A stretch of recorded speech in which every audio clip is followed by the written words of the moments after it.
Good evening, and we love to get started on time. So, today we have a very, very exciting session. We're going to be talking about the secrets of a long and healthy life. We've got with us Dr. Sujata Kelkar Shetty, who's a biological scientist, a columnist, and she's the author of the book 99 Not Out. Today, we're going to talk a lot about what are the key principles of body wellness from her book. And how we are unaware of the fundamental role that a lot of this plays in our life. She's going to speak about the vagal nerve plays in our body's health and the role of non-exercise activity, thermogenesis in weight loss. She will also share how we can harness the power of an Ayurvedic diet, the importance of weight training and protein, the role of probiotics and gut-brain microbe access in maintaining our body's resilience as well. She's a firm advocate of good quality sleep, and she's going to end her talk with some pointers on how all of us can get enough rest during these challenging times. A little bit about Dr. Sujata. She's a US trained biological scientist and has focused on researching and writing on preventive health for the last decade. She wrote a regular preventive health column for Mint. Her book, 99 Not Out Your Guide to a Long and Healthy Life, was published by Penguin Random House. Dr. Shetty gives health and wellness related seminars and workshops to corporates like Infosys, Price Waterhouse, TCS, and EY. She's an ICF certified life coach, and she's got a BS degree in genetics from the University of Wisconsin-Madison and a PhD in toxicology from the University of Kentucky, Lexington. So Dr. Sujata, a very welcome to Sipping Thoughts. We're excited to have you here. Thank you so much for having me with you today, Sukirti. It's really a pleasure. So, Dr. Sujata, let's get right into it. And I know you're probably asked this all the time. You're glowing. So, tell us about your daily routine. How do you and what do you do? I hate to disappoint your audience because I don't really have much of a routine. I'm an ardent follower of Ayurveda, though. So whenever I do fall sick or when my body is in imbalance, I go straight to my Ayurveda and he gives me, a variety of different concoctions and I get better. And I'm also a believer in the Panchakarma therapy. So I do try to do that once every couple of years. But otherwise, it's lots of water, a good night's rest, and exercise every day. I'm an ardent believer in yoga and weight training and all kinds of challenges. I love getting my body so tired that by the time I hit the bed, I'm out in like 10 minutes flat every night. Oh, fantastic. So I want to ask you this. I mean, so we know that you've focused a lot on this and you're a biological scientist. Tell us a little bit about that as we get into the subject.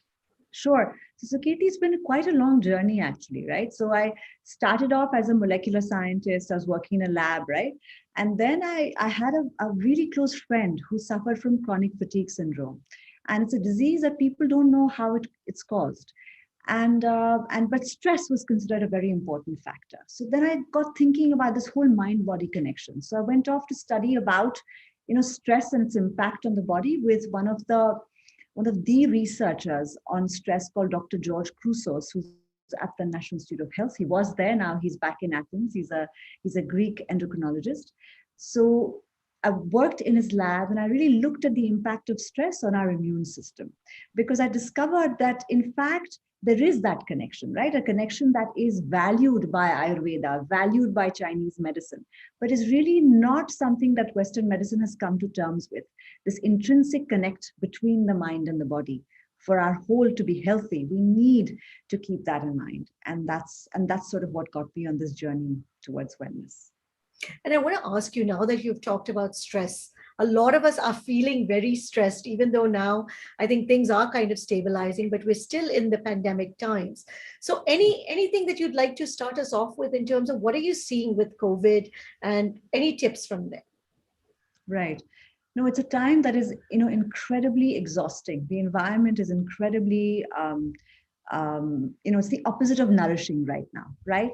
And I think that's why talks like these are so critical for us to look inwards, look at what it is that we can do to fix our wellness, to support our wellness, to nourish ourselves, because the outside environment is so stressful in every way. So I highly recommend not watching, news more than you need to, right? Limit your news intake, um, ensure you're getting some happy conversation or a happy outlet in the day. So me and my younger son are big fans of watching comedies, right? The two of us spend 20 minutes every day watching something that we just laugh out loud, practically the entire time. That keeps us, in a good mood. But the rest of it, I'm going to share with you. So, and sleep. I'm going to talk about it again. But if there's one thing you can do to help yourself, please get into a good sleep hygiene. It's so, so important.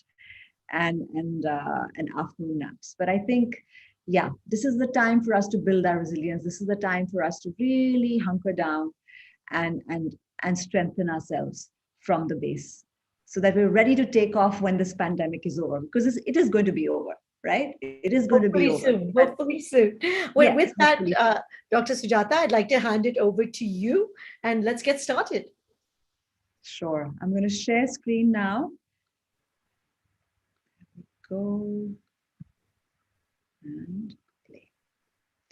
All right. So the first thing I wanted to talk to you about was that we are 100% responsible for our own wellness. Now, what do we mean by that, right? So, wellness is not just the absence of disease or infirmity. Being healthy is not just the absence of disease, it is the presence of good physical, mental, social, emotional well being. And this is not my definition, this is the WHO's definition of health.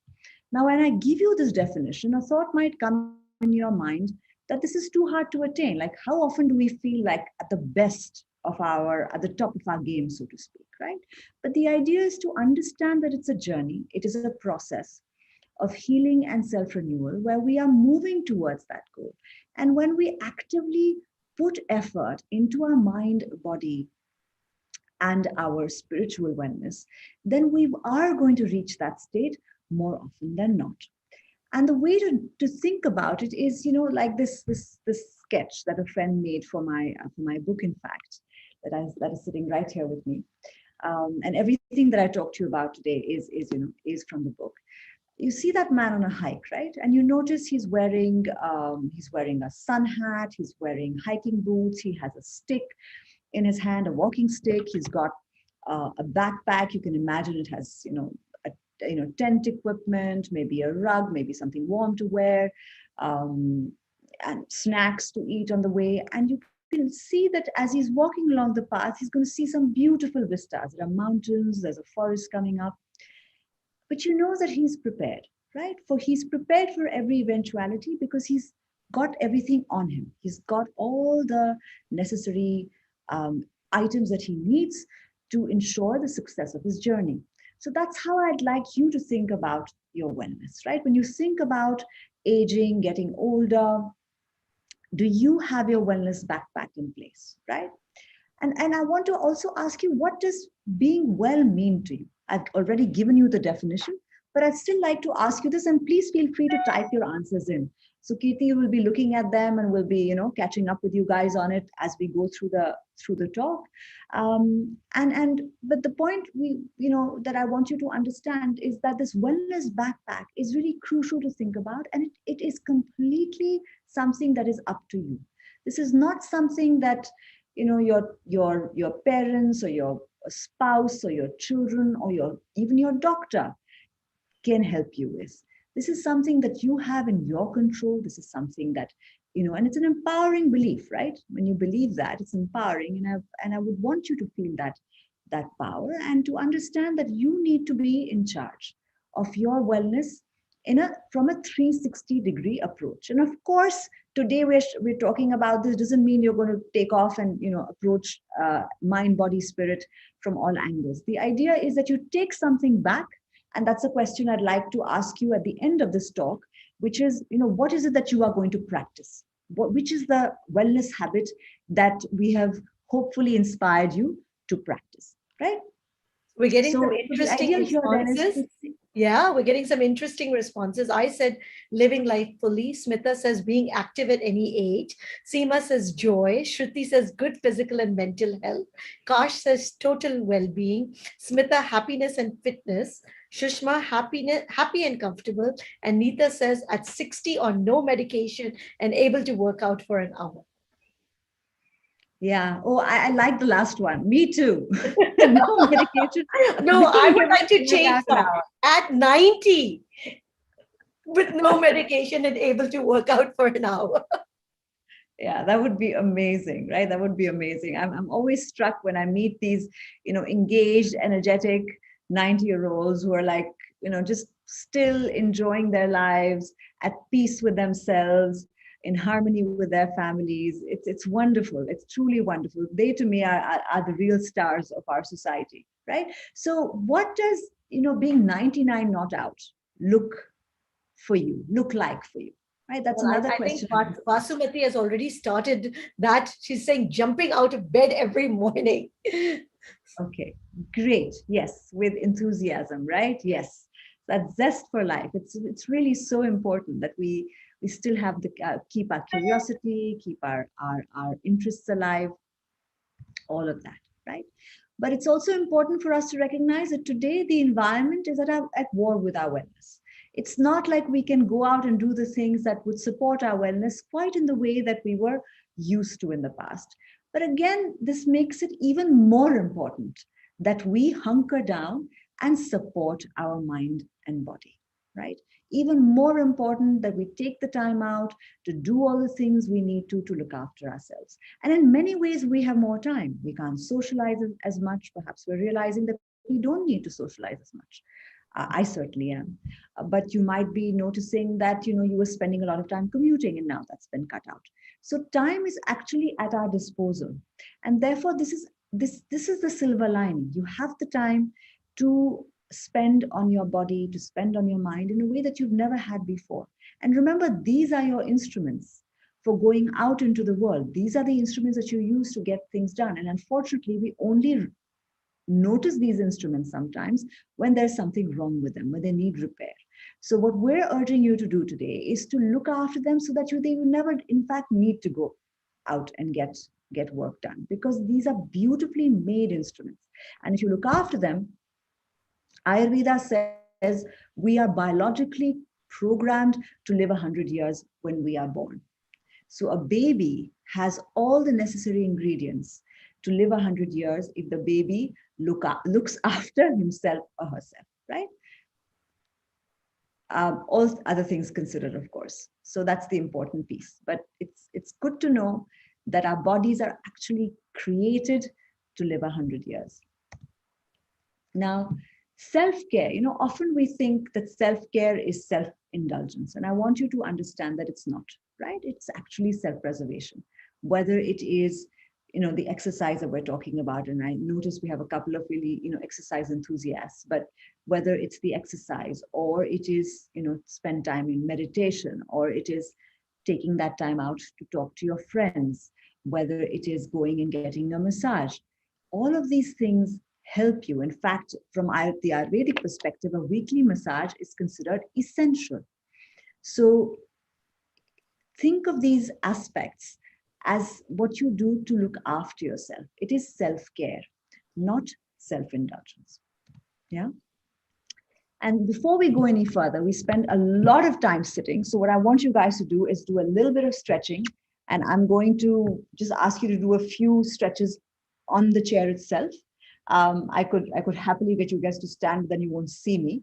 So we're going to take a nice deep breath in. Close your eyes and just follow the instructions, right? A deep breath in. Let's make sure we're abdominally breathing. So another deep breath in. Feel your abdomen expand and then contract. It expands when you inhale and contracts when you exhale. Expands when you inhale, contracts when you exhale. Now, as you inhale, I want you to turn your head to the right, exhale, bring it back to the center, inhale, then exhale as you bring it to the left. Inhale again, center, exhale to the right. Inhale, center, exhale to the left. One more time. Inhale and exhale. Now let's do a few quick rotations of your head. So inhale as you move your head back. Exhale as you move your head forward. Do that 3 times clockwise. Inhale as you move your head back. Exhale as you move your head forward. Inhale as you move your head back. Exhale as you move your head forward. And do it again 3 times anti-clockwise. Again, remember, you are inhaling as your head is to the back and exhaling as your head is in front, right? We don't realize how much tension we carry in the neck. So it's important to give yourself a few neck rolls a couple of times a day like this, right?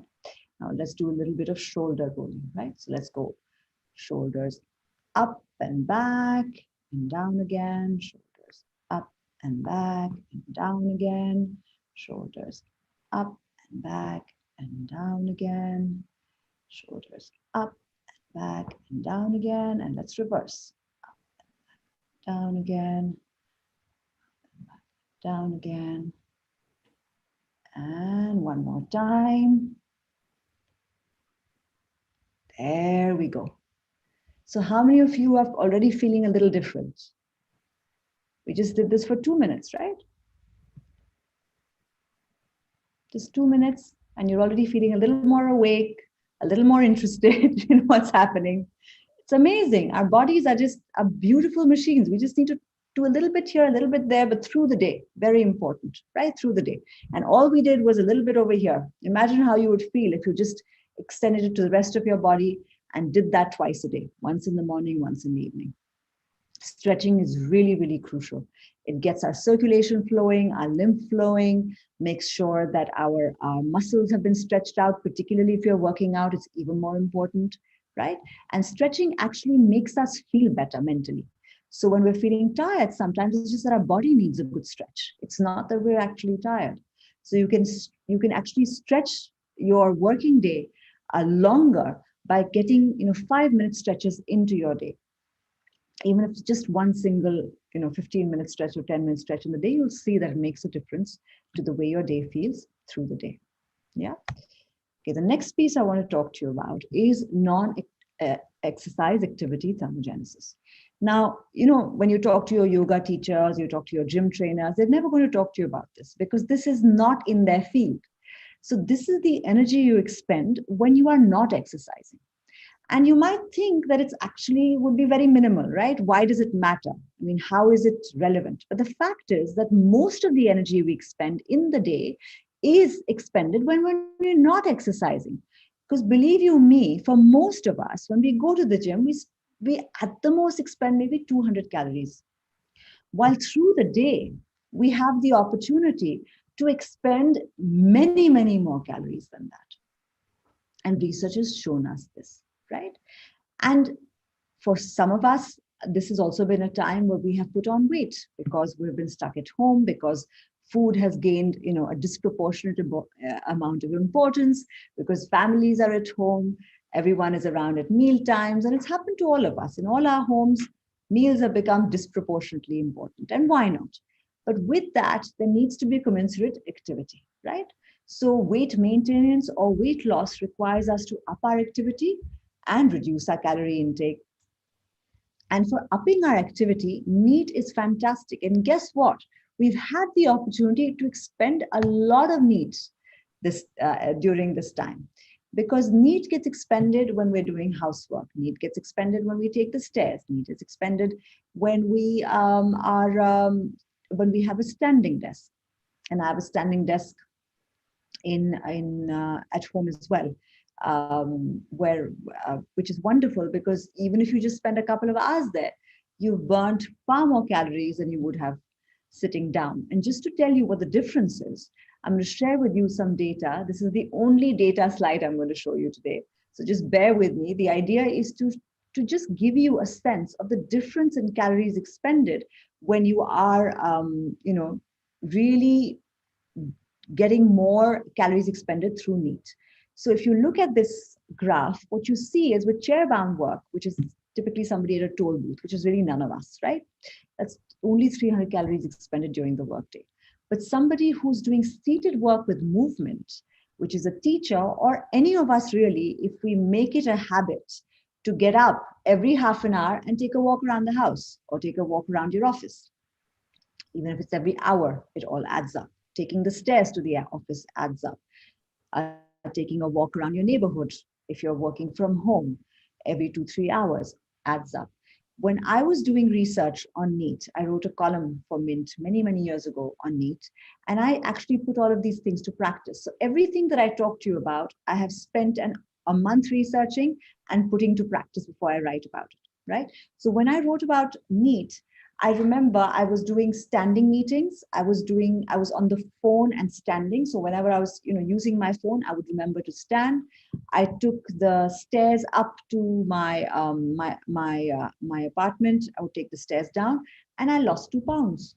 Nothing else changed. In fact, my appetite went up because my metabolism had gotten a nice little boost. That's the other thing that happens when you expend more energy.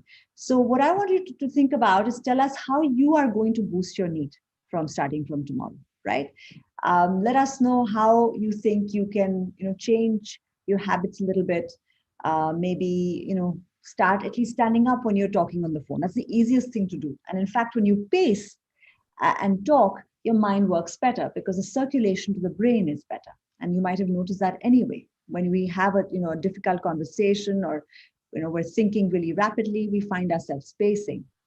So it's something that we do naturally. The idea is that you can even do it gently. You can go out and do it as well, right? So the next question we have for you then is, what is it that you are going to do to increase your NEAT? Because it really can support your fitness, your health. Remember, your body was designed to move. It's moving on the inside moment to moment. Your lungs are expanding and contracting. Blood is coursing through your veins and your arteries. You've got, your heart is pumping blood. I mean, there's constant activity inside. And so it was meant for your body to move outside as well. Not frenetically, but with consciousness, right? With conscious effort, with conscious thought, doing things that are good for your body. And movement is something that your body was indeed designed for. So seated work with movement, like a teacher, is 1,000 calories a day versus chair bound is only 300 calories a day. So something to certainly think about. And I hope you guys are answering us back with how you're going to sort of, apply this NEAT, the concept of NEAT to your life, because it really does impact, weight maintenance, impacts your fitness. So even if you're not getting a chance to exercise because of circumstance, you can certainly increase your NEAT, which is something you can put into practice, and it can be part of your life from here on out. So Sujata, even cooking while you're standing up would be like stand-up work, right? Yes, absolutely. That would count as stand-up work. Absolutely. Absolutely. Yeah. Cooking would work. All household work. And as I'm sure, living in urban India, we have access to people who help us. But during this time, I think we all realize how much energy it took to do basic household work, because there was a time in all of our lives where we didn't have that help because of the pandemic. So I think we know now that it requires energy, and of course it's time consuming. So it may not be that you can adopt all of these behaviors, but at least some of them can be, relatively easy to adopt. Taking the stairs is something that, we can all do if we're living in apartment buildings. And standing and talking on the phone, because you spend at least an hour on the phone, if not more, in the day, is something we can do. And by standing, I think gently walking is better than just standing in one place for your body. So yeah. So I hope I've encouraged you to boost your NEAT. And that brings us to the next all-powerful vagal nerve, right? So I want you to think about the vagal nerve, because it is, first of all, the physiological evidence for the mind-body connection. It is the nerve that connects your mind to your body, literally, right? So it's involved in your parasympathetic, sympathetic balance. It's involved in, as the figure shows you, it literally connects your brain to your tongue and passes by your vocal cords and goes to your lungs, your heart, your stomach, your intestines, your pancreas, your liver, and then wanders back. The reason I say wander is because vagal comes from the Latin Vagus, which means to wander. So it's named um, for the way it looks, right? It's a wandering nerve. It wanders across your organs and goes back to the brain. Plays an incredibly powerful role, as you can imagine, in making sure that there is synchronicity, right, between what your brain wants your body to do and what your body actually does. And therefore, keeping that vagal nerve toned is very, very important, right? And it is interesting how you can boost it. So, singing in the shower is great for your vagal nerve. So, go ahead and just blast away, right? Whether you sing well or don't doesn't matter, because guess what?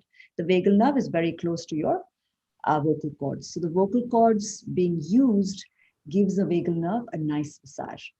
The same for chanting Om, right? So chanting Om is a beautiful way to tone your vagal nerve. Amazing how our traditions are so scientific. Only now are we uncovering the secrets. So quickly, we're going to do a chanting session.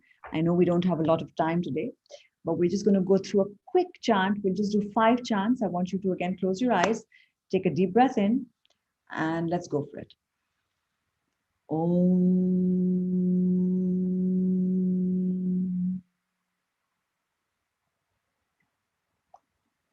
Om.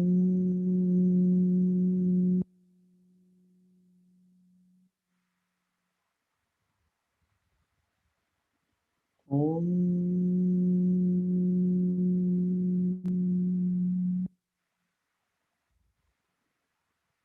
Om.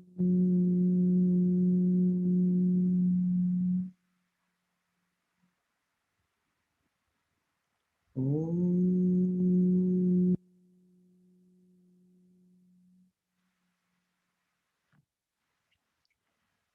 I hope you noticed a shift. I certainly did. I'm feeling a few degrees calmer, right? And that's the beauty of toning your vagal nerve. It gets your parasympathetic and your sympathetic back into balance, right?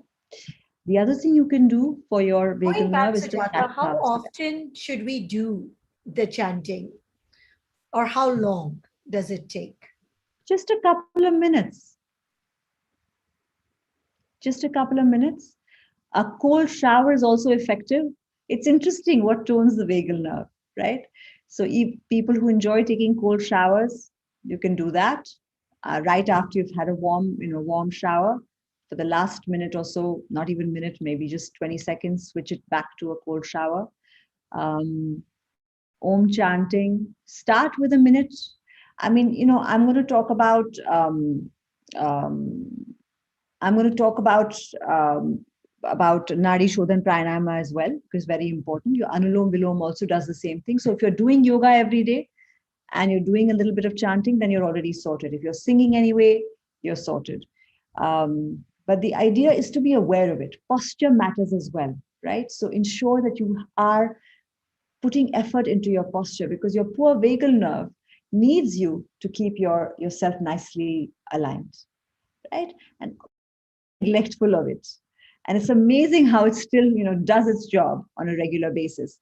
But these are little ways in which you can help to support it. So the cat-cow stretch works as well. It's a very simple stretch. You can check on YouTube if you don't know it. If you've done yoga, you will know it. That supports your vagal nerve.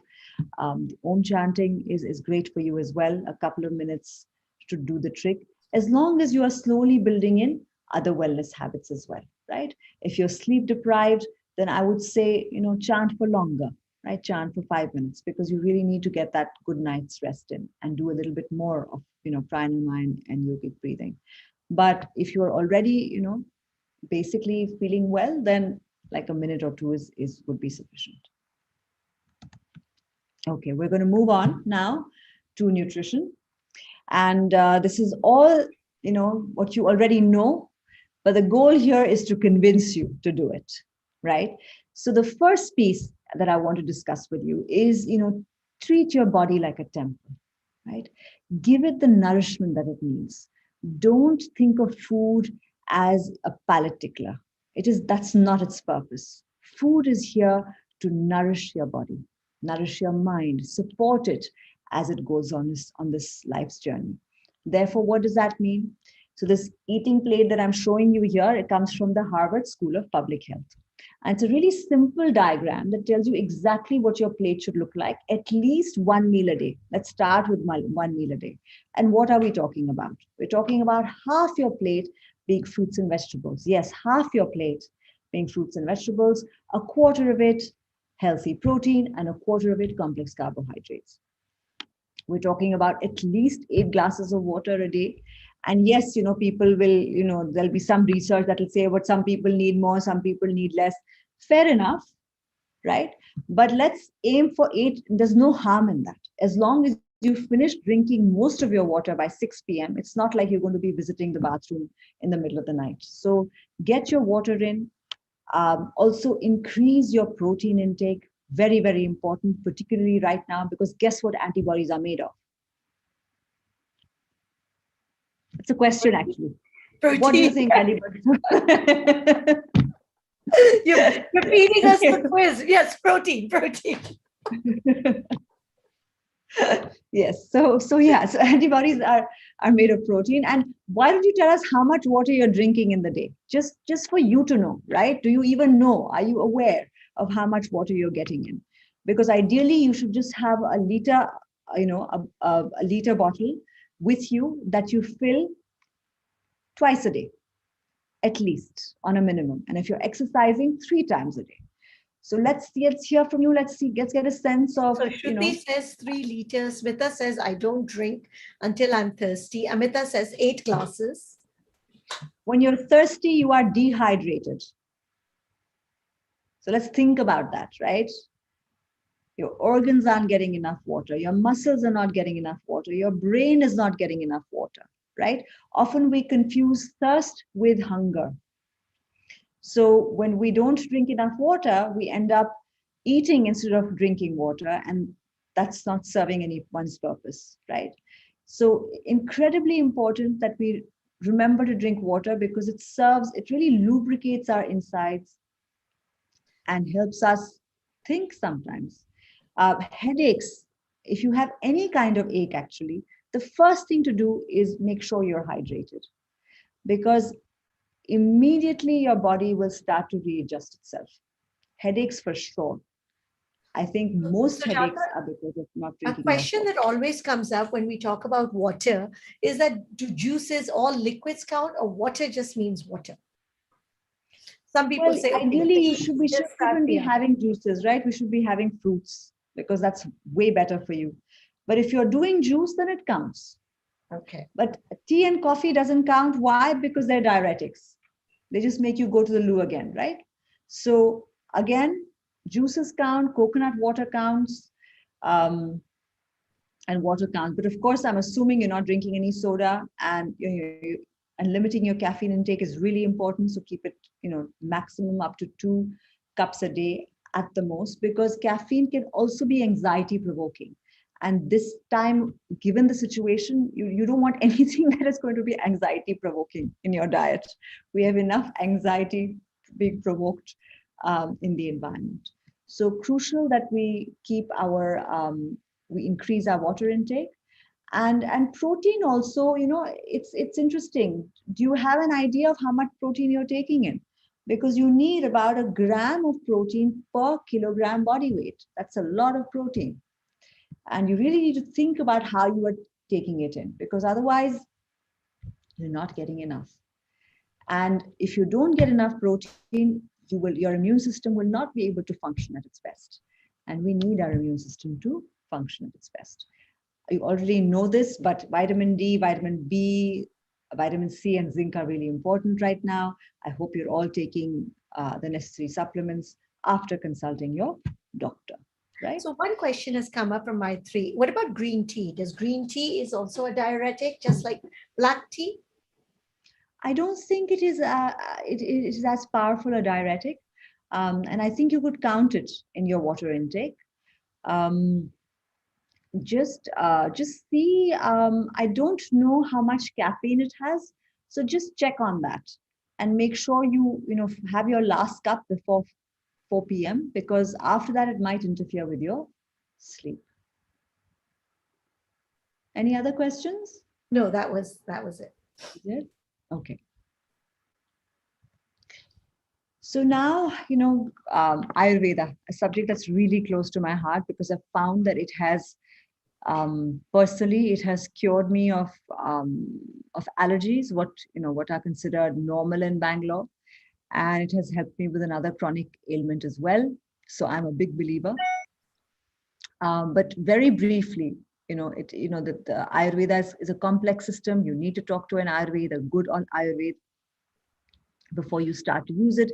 Certainly using your grandmother's therapies that you have learned, whether it is your haldi doodh or whether it is tulsi pani, all of these things are great. They should just be taken without a thought. But what Ayurveda really talks about as far as your diet is concerned is what is now becoming a movement even in the West. So whether it's eating locally, eating seasonally, eating freshly cooked food, right? A teaspoon of ghee with every meal, fruit before your meals, never after your meals. And this is very important right now, right? Eating when you're hungry. We often eat because it's the time, or we eat because we're stressed, or we eat um, because we don't know what else to do. And it's important to recognize that your body will tell you when you're hungry. And if you are eating the right foods, then indeed you will be hungry 3 to 4 times a day. And there's nothing wrong in eating when you're hungry, but just at least notice, are you indeed hungry? Or are you still feeling quite full?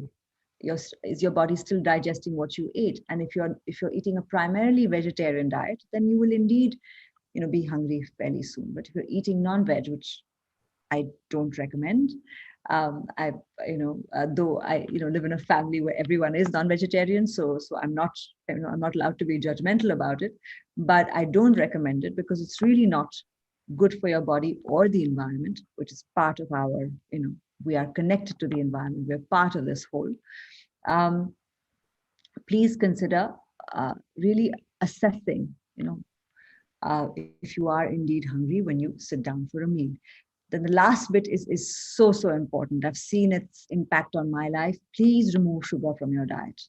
I know it's hard, I know we're addicted to it, but it can really change how your body responds to infection, how it heals itself, because sugar is pro-inflammatory. And I'm sure you all know that COVID is an inflammatory disease, right?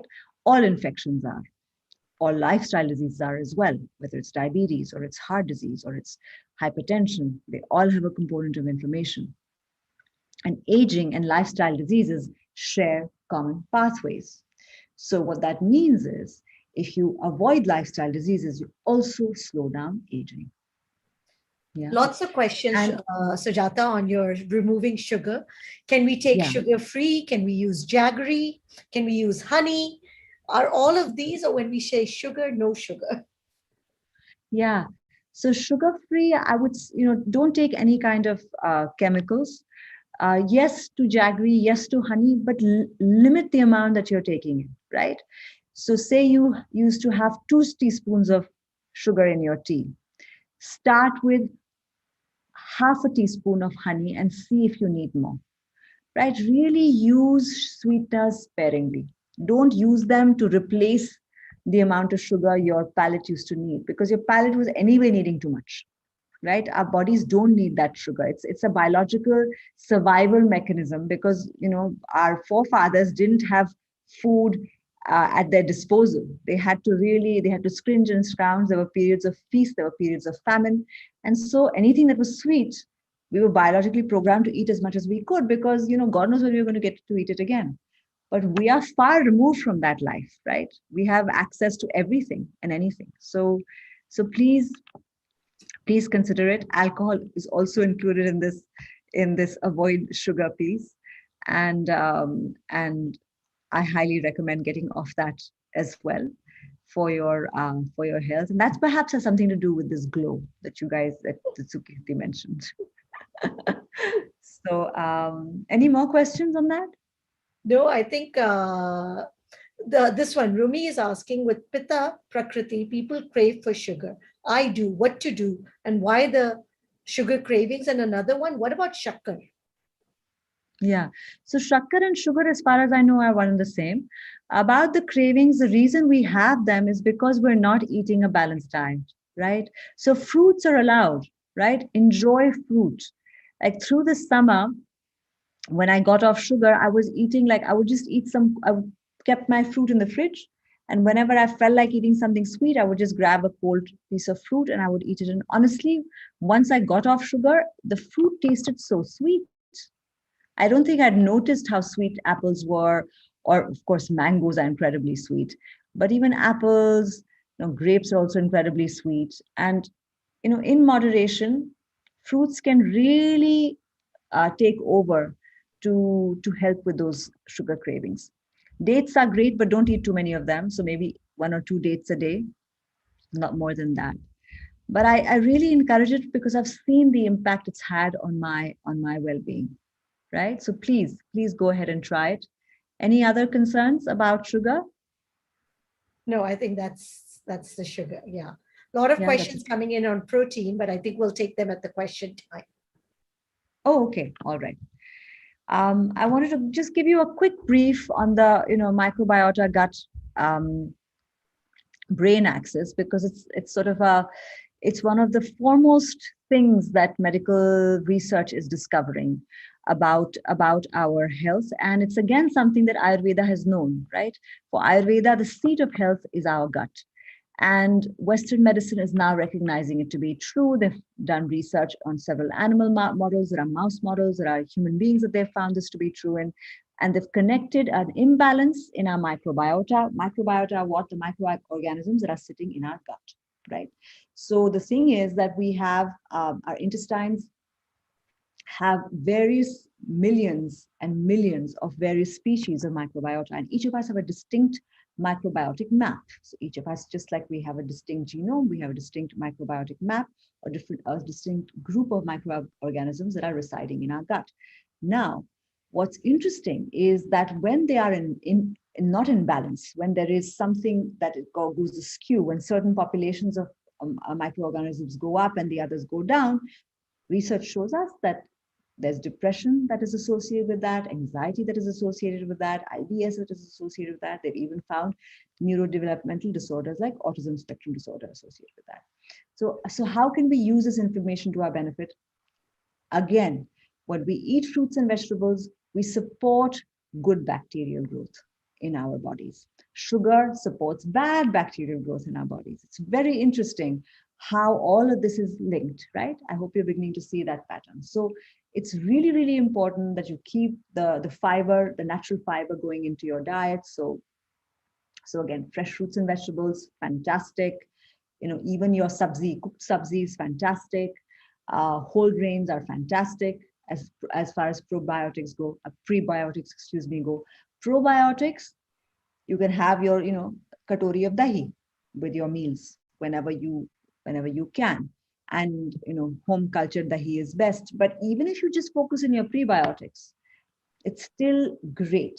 And you cut out sugar, right? You do those two things, you're doing your gut a huge favor, which in turn is doing your mind and body a huge favor and supporting longevity as well.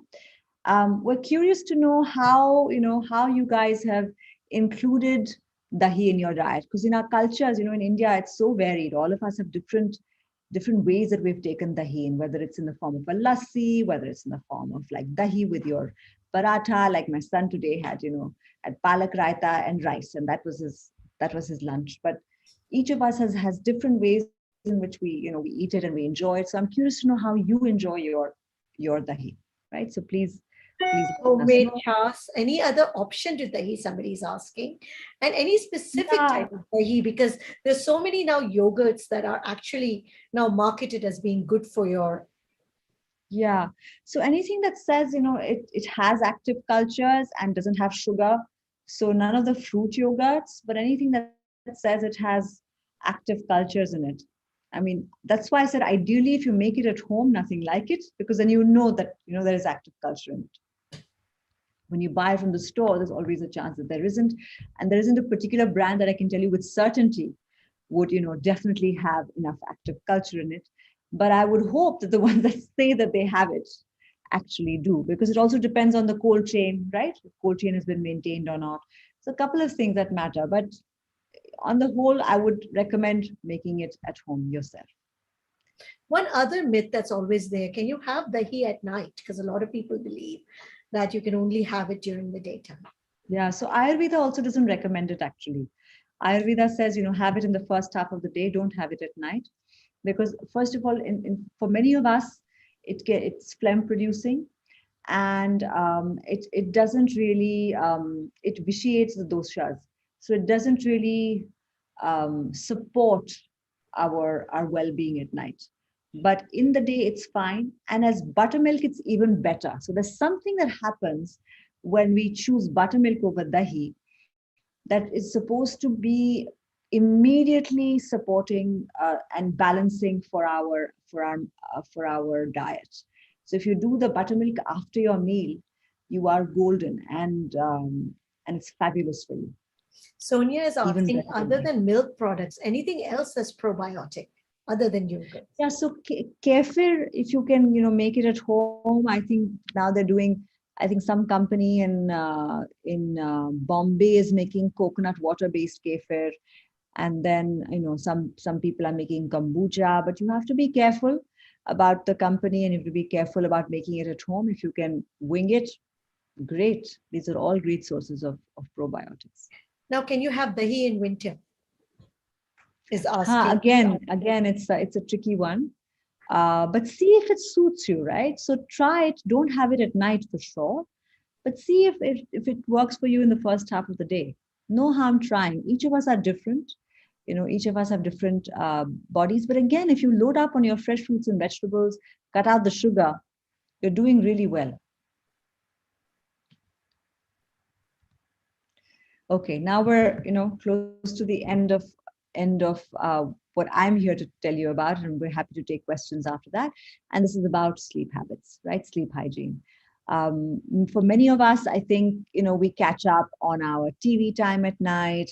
We catch up on maybe watching a movie at night. We think of it as a way that we enjoy our downtime, but in fact, it prevents us from falling asleep later because your eyes are tricked into believing that it's daytime, and that delays your melatonin secretion. So it's important that you shut all light producing devices, whether it's your computer, your TV, your phone, your laptop, your iPad, all of it an hour before you go to bed. And if you're having trouble sleeping, then take a nice warm bath. It relaxes your muscles, dilates your blood vessels, gets you like in the mood, right? Give yourself that, treat yourself to a good sleep hygiene, because it really is restorative from a physical perspective, from a physiological perspective, from a mental perspective. In every single way, sleep is crucial, whether it's for learning, whether it's for healing, whether it is for your immune system, right? Whether it is for your body physiology, in every single way, for your emotional stability. As I'm sure you've noticed, when you're jet lagged, you're not, great company necessarily, right? And the reason is because for every single part of you, you need a good night's rest. And for each of us, that's different. And as we get older, we need less sleep. All of this is true. But on average, most of us need at least 7 hours of sleep. And exercising helps, um, which is why I love to exercise. For me, it definitely helps. Wear a sleep mask, right? Wear a night mask if there is some light coming in from somewhere that you can't tolerate. But make sleep a priority. All right, with that, I think we've no, we haven't come to an end. I have two more things to tell you, and then we'll come to an end. There's lots more in the book, by the way. There are about 27 wellness habits, and I'm just covering I don't know, not even maybe 10 of them. Life of meaning, right? So this is a great time for us to be thinking about what gives our life meaning. So if you can take a pause and think about what it means to lead a life of meaning, and I'm going to just tell you very quickly. And while I'm telling you this, why don't you tell me, right? Why don't you write in and tell us what gives your life meaning right now? And while you are writing it in, let me tell you the story about this painting that I've just shared with you on the screen. So this Czech painter was asked by his best friend to draw a painting titled Happiness. And this is what he came up with. And if you notice, it's a really big family, right? It's a big family, and they're living and they have a single room, a single bedroom that they're all sleeping in. And there's a dog and there's a chicken. And there are 8 of them on the same big bed. There's also a cat sleeping with them. And they have a leaky roof. And there's water falling, right?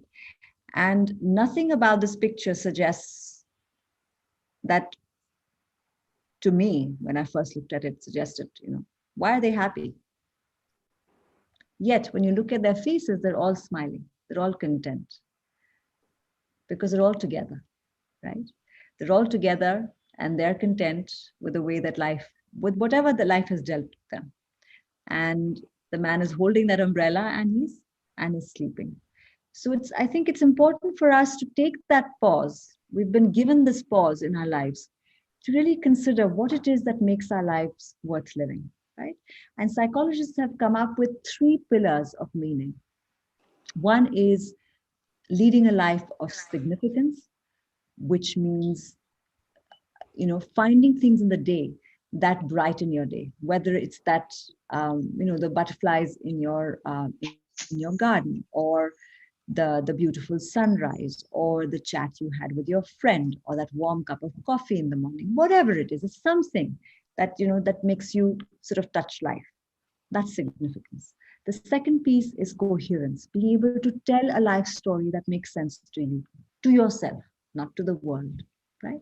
And the other is, of course, having purpose, which is having goals and meeting them, right? So particularly for the young people who are watching, these are the 3 pillars of significance of leading a life of meaning, according to researchers, because they've talked to a lot of people who've led lives of meaning.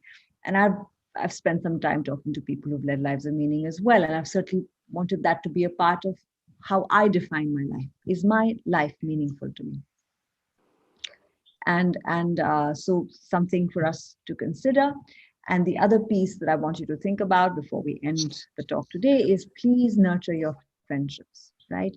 Take time out to connect with the people you love, within your family, outside your family. And we don't need a lot of close friends. Research shows us, Dan Buettner has done a lot of research on people who live extraordinarily long lives. And he's found that people who lead very long lives, regardless of which society they're in, which part of the world they live in, which language they speak, they share a certain commonality. They have a set of close friends and a wide network of social acquaintances.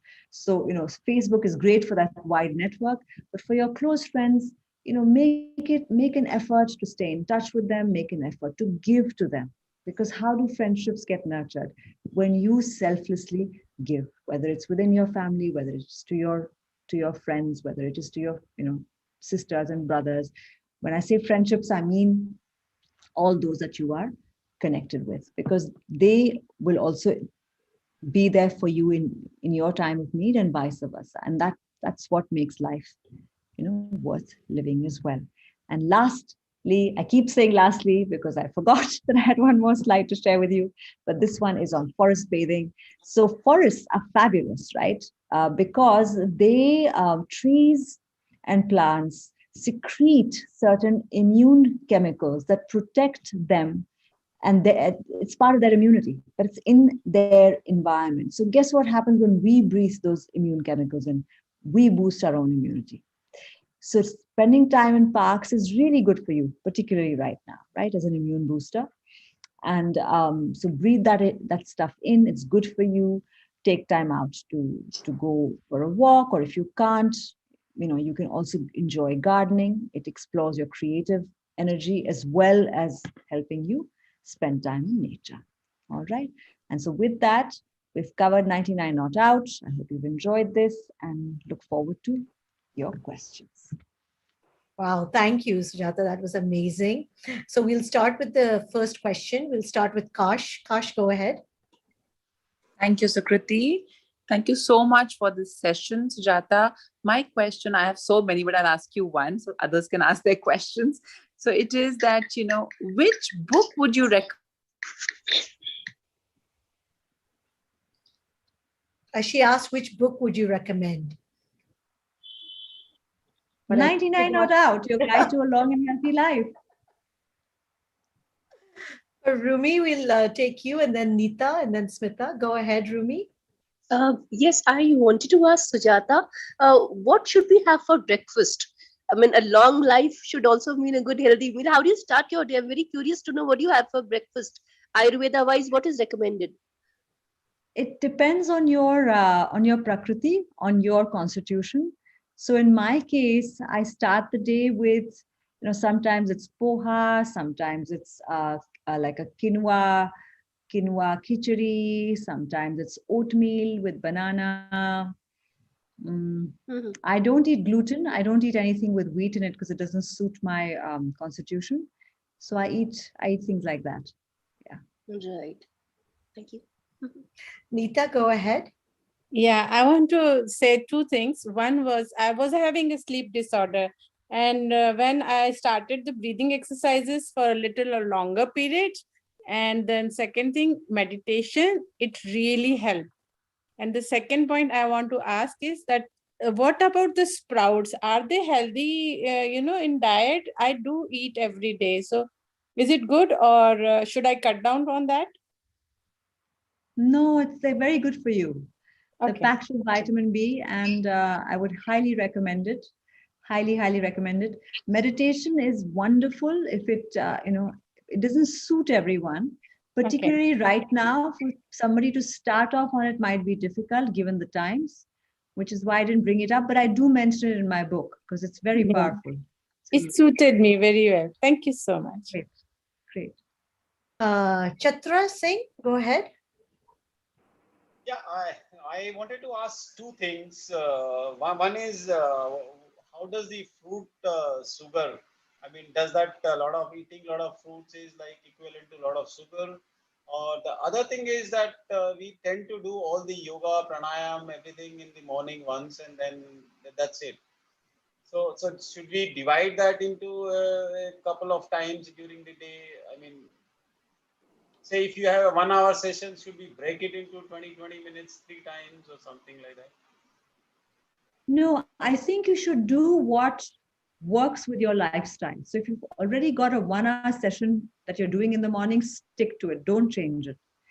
And the piece about fruit and fruit sugars is that as long as you don't have diabetes, you're okay to have your fruit as long as you have it by, say, 4 or 5 in the evening, just because it becomes hard to digest. So it's important to keep your dinner light as possible. And fruit it's better to get it out of the way by sort of 4 or 5 in the evening. It's a great way to boost your energy in the afternoon, I find. You need that. That's when I used to have my sugar cravings or would want to eat my chocolate. So eating cold fruit was a wonderful way to sort of remedy that with some black tea. A lot of questions actually, Sujata, have come up on protein, especially for vegetarians, and even about whey protein, whether it's good for us. Yeah, I think you have to see if it suits you. I'm a big believer in eating as much as I can, getting as much nutrition as I can from my diet itself, but I'm not against supplements because I think when it comes to vegetarians and protein, it can be very difficult to get the protein that you need from your diet. There's nothing wrong with whey protein, but just see that if it suits you, right? So you need to check and see if it suits you. It does not suit me. So I do like a vegan.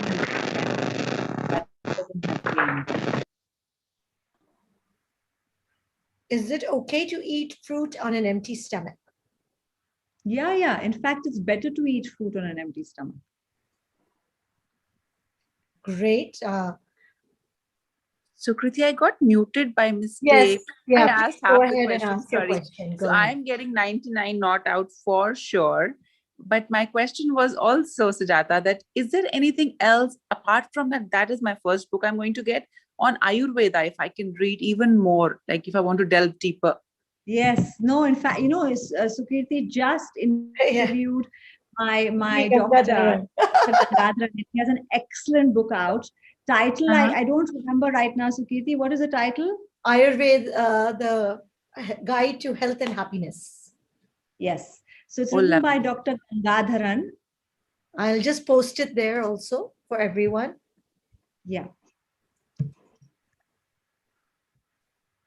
We'll get Oh, that. Thank you so that one much. is done by Penguin also. So it is an excellent, I just posted it. We'll be busy readers now. 2 books to read. Yay. Thank you. Amita, go ahead. Yes, thank you, Sukriti. I have a question. Well, is milk, they say milk, if you take milk, quite a lot, it's bad. So is it a myth? I mean, milk is essential, right? But somewhere along, some doctors and some others, I've been hearing that, consuming a lot of milk is bad. Is it true? Yeah, so Amita, one thing that you should you should practice is that whenever anyone has a cold, right, or a cough, all milk products out of their diet. The second thing is to notice, right? We need to build our body awareness. Do you feel well when you drink milk? Or does your body do you feel bloated? Do you feel, are there any signs and symptoms to suggest to you that milk doesn't suit you? Because it may not, or it might. If it suits you and you're fine and you feel healthy and you feel well, if you're not feeling lethargic after drinking it, if you're not feeling, if you're not feeling bloated after having it, then it's fine. It is true that many Indians aren't able to tolerate lactose the way that Caucasians can, but there are exceptions. And I think North Indians are certainly better able. I feel, I have not done the study, I have not read any research on it, but I feel like they're better equipped to handle milk and milk products as compared.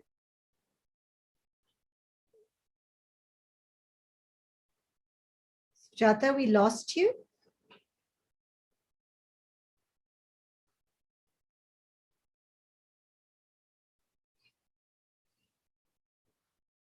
Okay.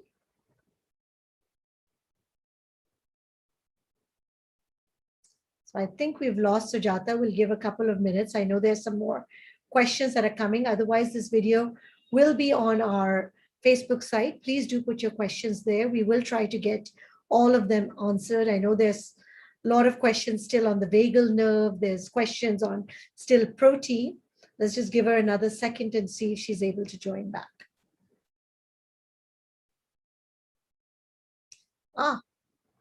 Smita also has a question, Smita, but we're waiting for our guest. So Zainab also has a question. I will unmute you. Zainab, just give us a second. Let's just wait for our.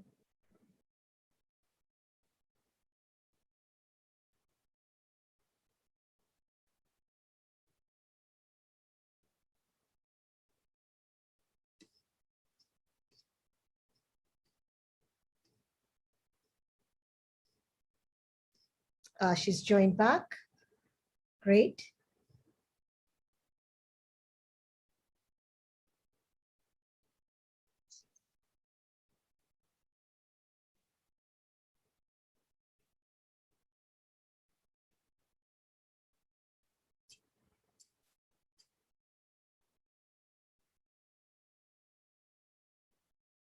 The name of her book is 99 Not Out. And as she said, maybe we can all put in while we're waiting for her, and hopefully she's able to join back, is what is the one thing that you will do from today?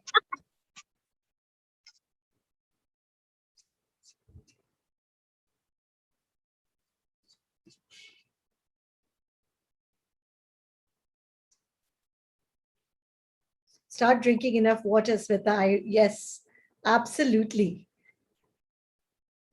So I think we're still having problems. What I would say is because we're already over time, we will wrap up for today. And what we will ask is, I am putting that this video will be on our Facebook page. Please do go there. Please do put your questions, and we will try to get all the questions answered as much as possible from our side. So with that, I think we will wish everyone a good night, and please do try all of these techniques out. At least try one. And what she says is in her book, there are many, many more things that we can all do. Oh, there she's back. Go ahead, Yes. Sujata. Hi. No. Sorry. We had a electricity issue, but now it's back again. Yeah, this has been great. Thank you so much for having me, Sukirti. But Do we have Sujata, any more? two, three more questions. The question about vegetarian sources of protein, then I'm going to Smita. Smita has a question, and so does Zainab. Okay. Yeah. So vegetarian sources of protein are, paneer and nuts and cheese as well, but it's also high in fat, so you need to be a little careful with that. Dals are not the best source, but they are a good source. Chana and rajma are a great source of protein. And then if you like tofu, soya milk, these are also decent sources of protein. I wouldn't recommend them, more than a couple of times a week, though. But if you can tolerate paneer, that's great, fantastic, right? Great source of calcium, great source of protein. But ideally, make it at home or have a good source for your paneer. Make sure that it's clean milk. Smita, go ahead. Yeah, thanks, Geeti. Sujata, I have a question. You said you have to remove sugar from your diet, but I've seen a lot of my friends who went into a crash diet. Said no to sugar, no to carbs, and then after a month or two, they really suffered, and they had to take medicines to get back to the normal level of health. So, cutting down on sugar, should it be gradual? Like, I only take sugar in my tea, which unfortunately I take 4 or 5 cups in a day. So that's quite a bit. So if I need to reduce, should it be, gradual, or suddenly from tomorrow I start saying that, no sugar for me? Because I have a low BP problem. So I'm just worried that if I don't have any sugar at all, will it affect me and make it worse? Or that's my only concern. No, it won't impact your BP at all. The caffeine is helping your BP if you have low BP. But the sugar has nothing to do with your BP. The sugar will impact your blood sugar, and you can take sugar out of your diet, no problem. Taking carbohydrates completely out of your diet is not recommended. That's something people do for weight loss. My issue with sugar has nothing to do with weight loss. It has to do with what it does to your body internally. It's really pro-inflammatory. It's actually pretty nasty for your body, and we don't need it, right? Carbs we need. We need carbs for energy, but sugar we don't need. And I know what you're saying. You're used to the sweetness, but I switched to honey, and very quickly I found I needed very little honey too, because your palate in a matter of a week or so gets used to less sugar. It's amazing how we think we need that much sugar in our tea. I used to also think if I woke up in the morning, I had to have my tea with sugar. Otherwise, how would I wake up? I had all these ideas, but it's just construct of your mind. So I would definitely try that. Yeah. And another small quick question, I'm a very active person, even now I'm doing a lot of things myself, but still I have a problem in my shoulder, the nerves are very, very weak. So the housework is not helping me really. I thought, if I do everything and this will go away, but it's not going away. So is it because of the diet, or should I need to work out, keeping in mind a particular area of my body, like my hand or something? I think, if you can see a physiotherapist, you should. Yeah, I did that. I did a few sessions 2 years ago, but I don't know, despite all this, being active, it's come back again. So this is really worrying. This has the being active generally is a good thing, but if your body is in pain, it's a sign that it needs some attention and some rest, right? Depending on what the issue is. But rest, attention are two things it's asking for. So you shouldn't be working it out till you've got a solution for it, right? Till the physio okays it. But make sure you check with your physio, see what's going on. Are there any other advanced investigations required? Maybe checking with the doctor. Thank you so much for your time. Thank you. Welcome. Next question from Zainab, and then from Nirmala, and then I think we will close the session. Go ahead, Zainab. Thank you, Sukirti. My question to ma'am is that I'm vegan from past 4 years. I'm a yoga instructor from last 2 years, and I'm following veganism, but without the restrictions of basic ghee and honey. So my question is that my bones are turning brittle. That is what doctor says, and I can't tolerate supplements also. And I'm not on to supplements from past so many years. I have got rid of medication also. I have history of ulcerative colitis, but now there is no presence of that too. My question is that is it okay to go off dairy and off gluten for life? Because I can't tolerate it from past more than 6 years. So that is the question. Thank you. Absolutely. It's absolutely fine to go off dairy and go off gluten for life. I've gone off gluten for life. And I've gone off dairy from time to time. The only thing is you need to make sure that your diet is properly supplemented, right? So calcium becomes a concern, protein becomes a concern, vitamin B12 becomes an issue.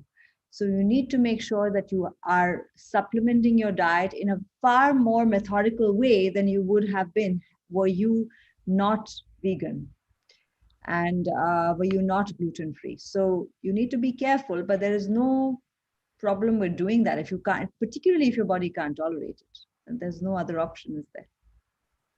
Well, thank you. I know that was a lot of advice. Any closing words? I've also asked people to type in actually the one tip that they will take away, something that they will start to implement. But anything you'd like to say as we close the session for tonight? No, just that it takes time for habits to build. So please be gentle with yourself, be patient, give yourself time, and but persist. Definitely persist, because this is your body, this is your mind. The biggest gift that you've been given. So treat it like that, treat it with the care it deserves, and then it'll run. Why 99 years? Even more. Well, more than that is the quality of your life, right? From day to day, your quality of life is going to go up when you start to look after yourself. Well, thank you, Sujata, for a wonderful session. And with that, thank you all for joining us. And we wish you all a very good night. Thank you so much.